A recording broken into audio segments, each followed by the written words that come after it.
Hi, thanks for joining me for another installment of Tom's Take, and thank you to my sponsor Kathleen Whalen for her ongoing support. It's something like this that really makes it very rewarding to be a part of the media and to be just plugged into what's going on and to be able to share it with you.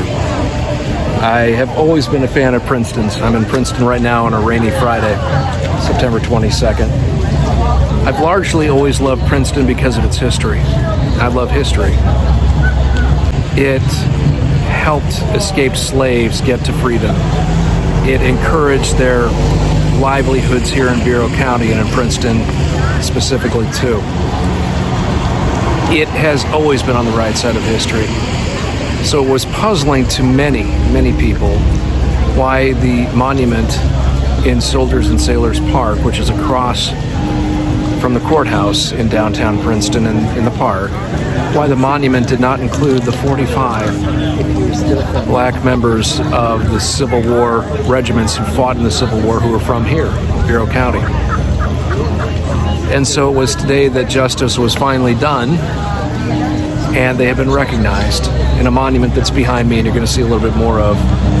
The rain didn't keep the people of Princeton from coming here and celebrating the people who gave so much and should have been celebrated so long ago. I'll share some of that with you right now. The monument we dedicate will ensure that their names will be remembered from this day forward. On this day, history finally gets it right. There's one more person I wish to welcome to this dedication ceremony. Frances Clark is the great-granddaughter of Charles Moses. Mr. Moses is one of the 45 soldiers listed on the new monument. Frances, we're glad you're here.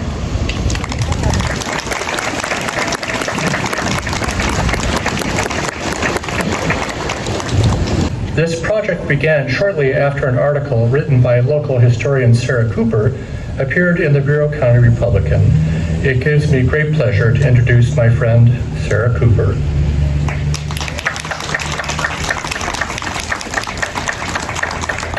The Bureau County Black Civil War soldiers we honor today were truly freedom fighters. They were fighting for their unconditional freedom and that of their families. These men honorably served the Union in a war that did not initially set out to free them. As far as we know, all were born into slavery and fled to Union lines in the midst of the war. They made it to Illinois from Missouri or Kentucky or from the deep South. Some came to Bureau County with a white Union officer.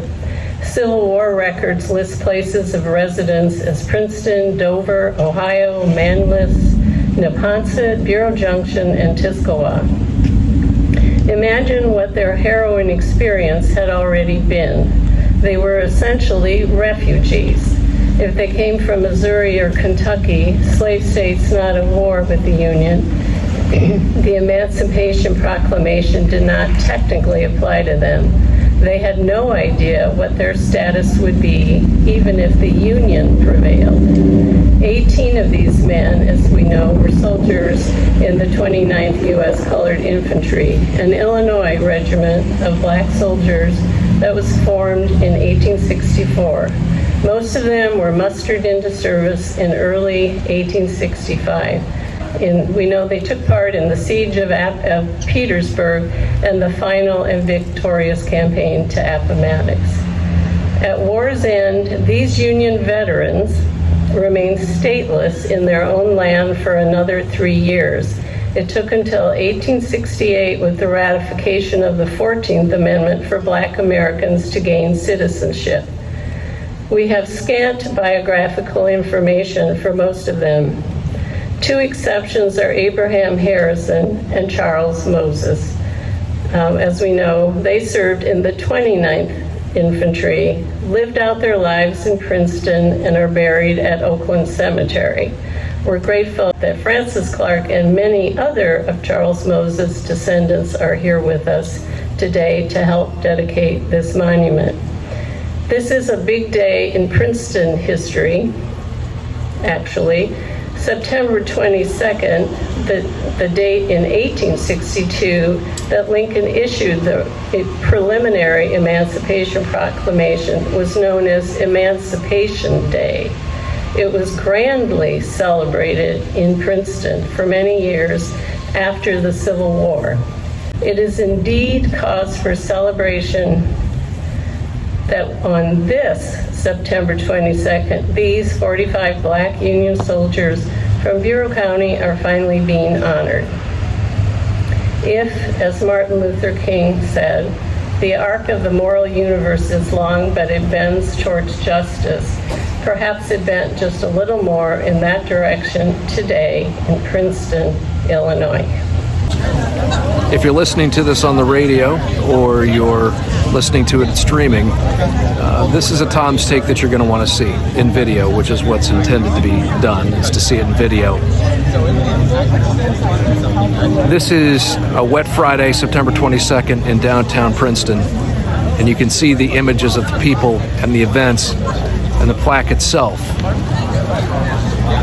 honoring the 45 Black soldiers who served in the Civil War who had not received recognition in Princeton until now.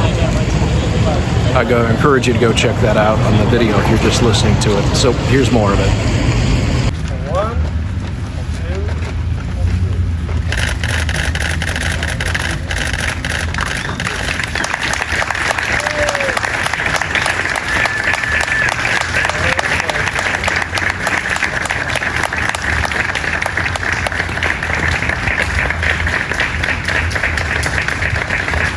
When the call of our country was heard, Comrade Charles answered. Self was forgotten in the cause of the greater good. As a brave man, he marched away with abiding faith in God, his country, and his flag. The red of our country's flag was made redder still by his heroism. The white, more stainlessly pure by the motives which impelled it. And in the starry field of our nation's glorious banner, the blue has been glorified by the services he has given for our American ideals.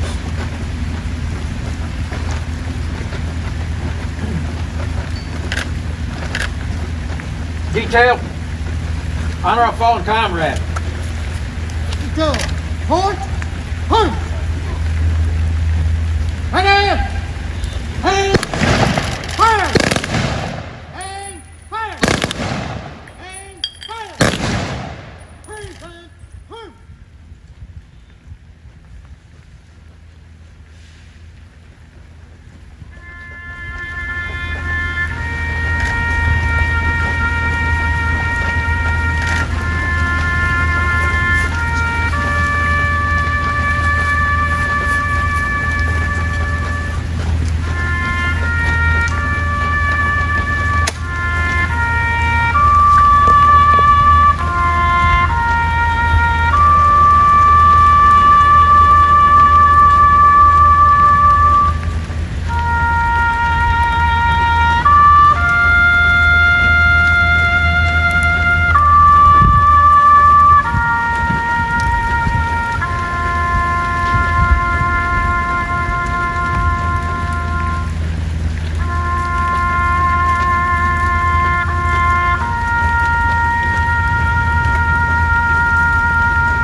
On behalf of the President and a very grateful nation, I present you this flag, and may it always serve as a reminder of his devotion to duty, honor, and patriotism.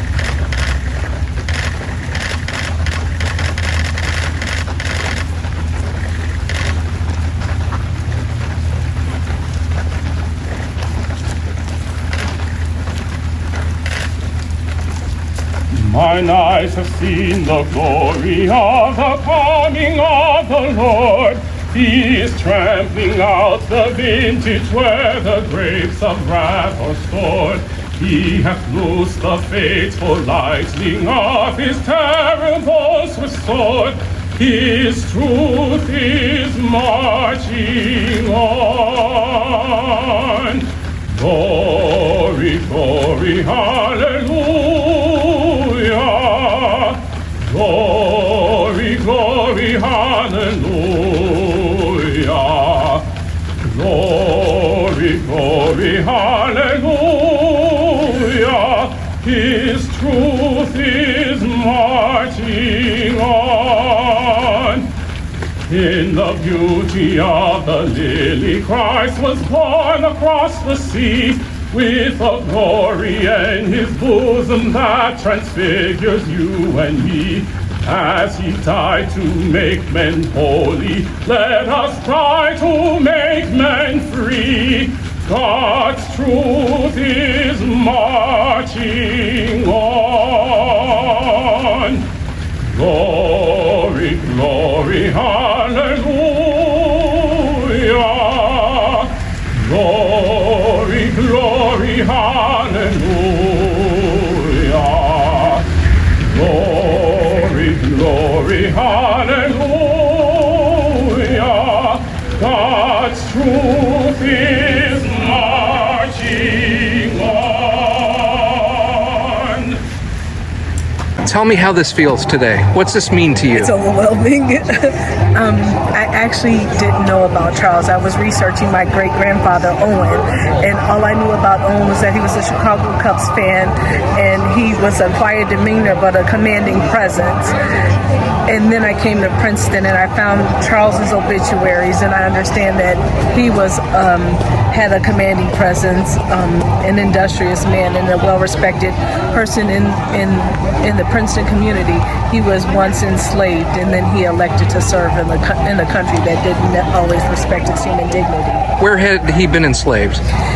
Well, that's debatable. It looks like Kentucky or possibly Tennessee. So he truly was a remarkable man. Where are you from? I'm from Chicago. From Chicago. Mm-hmm. So it must have been very rewarding for you to learn about this about him. Yes. Oh, you must be very proud too. Even not having known him, you must be proud. I was speaking with former Princeton Mayor Joel Querim a couple of minutes ago, and I said, despite the rain, this is the kind of thing that would bring Princeton out, and it has. So, congratulations to Princeton. Congratulations for making good on something that they should have done a long time ago, but thankfully they've done it now. And thank you to those 45 men who we finally remember officially today. Thanks again to my friend and sponsor Kathleen Whalen for sponsoring this multimedia project. Thank you for tuning in. If you have any ideas for something you'd like to see on Tom's Take, go ahead and give me a call at the station at 815-223-3100. I'll talk to you in the morning.